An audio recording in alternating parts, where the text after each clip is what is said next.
I have an absolutely terrifying story about a pub that is haunted in London. So this lady, Saoirse, messaged me and she said when she was around 8 years old, her mum and dad decide they're going to move from Ireland to the UK. Saoirse's dad moves over to the UK first and he gets a job on a building site, and his job is to look for somewhere for the family to live.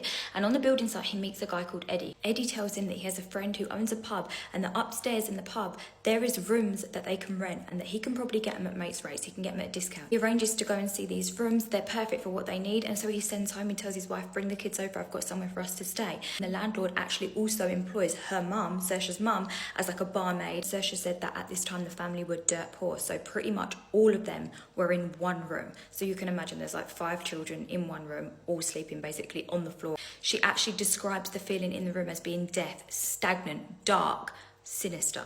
Just the feeling, because one night Saoirse woke up and she could hear the whimpering of her older sister, and when she looked over in her direction she could see her legs up in the air as if somebody was holding them, and then she just watched helplessly as her sister was forcibly pulled off of the bed onto the floor by nothing. Another night Saoirse and her sister both heard their little brother crying, and when they looked over to see what was happening, they saw him levitating about a metre off of the floor. It's from then on that they started to notice that their little brother would constantly just look at corners of the room, back and forth, as though he was watching someone. Sometimes he would seem scared, sometimes he would hide. All of the children at this point are begging to leave, and it's not only because they're seeing things, but it's also because they're getting blamed for things. Sometimes an adult would run up the stairs and scream and shout at one of the kids and tell them to stop turning the lights off in the pub, but all of the kids wouldn't dare have gotten out of the bed. They were too scared to do that. She said that it got so bad that sometimes her oldest sister would actually admit to turning the lights off, even though she knew full well her oldest sister would never do that and she'd been next to her the whole time, just because she didn't want her other brothers and sisters to get in trouble for it. The regulars at the pub would constantly make jokes about how long they were going to stay, because it would seem that whoever inhabited that pub would always eventually leave. Family, especially the children, spend the next 6 months absolutely miserable until one night her mum is alone downstairs. She's closing up the pub and she's just put all of the lights off. When she hears a click, she turns around to see what the click is, and she sees the light in the cellar has gone back on. She tries to rationalise, maybe I just left it on, maybe I didn't see it as I walked past, I'm tired. Either way, she has to turn it off. But as she gets closer, she hears what she thinks is somebody down there. And at this point, she's scared. There's no mobiles, so she can't call her husband. Her 5 children are asleep upstairs. There's no locks on the door. There's nothing to stop whoever is in the cellar from coming up. And she thinks, I might as well face it now.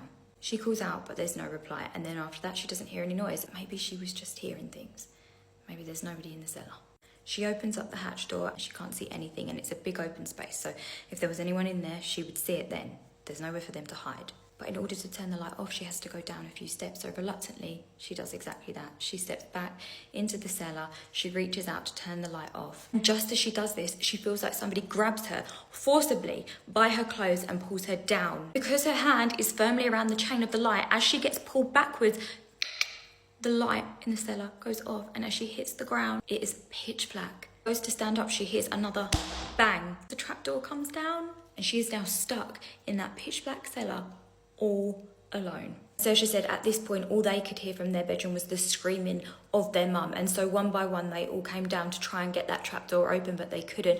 And from the inside, they could hear their mum screaming and crying and begging the kids. And as they were pulling the trapdoor up, their mum was pushing it up. But no matter how hard they jiggled it, they could not get this door open. All the while, they can just hear the bangs and the crashes, which they would later find out were things being thrown off of shelves. Eventually, the door just comes open as if it was never stuck. When their mum came out, she looked absolutely terrified, and all of the kids were petrified that maybe she would think that they had locked her in there, but they would never do that. And that is in fact what their dad thought had happened, that maybe the kids had stood on the trapdoor so that the mum couldn't get out because they didn't want to stay there, they didn't want to live there.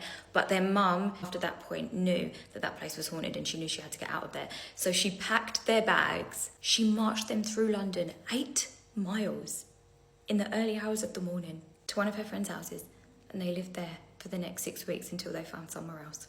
Apparently, at some point during the recession, the pub closed, and then it was bought by a well-known pub brand, and during renovations, they found bodies buried under the floors of the cellar. Nope.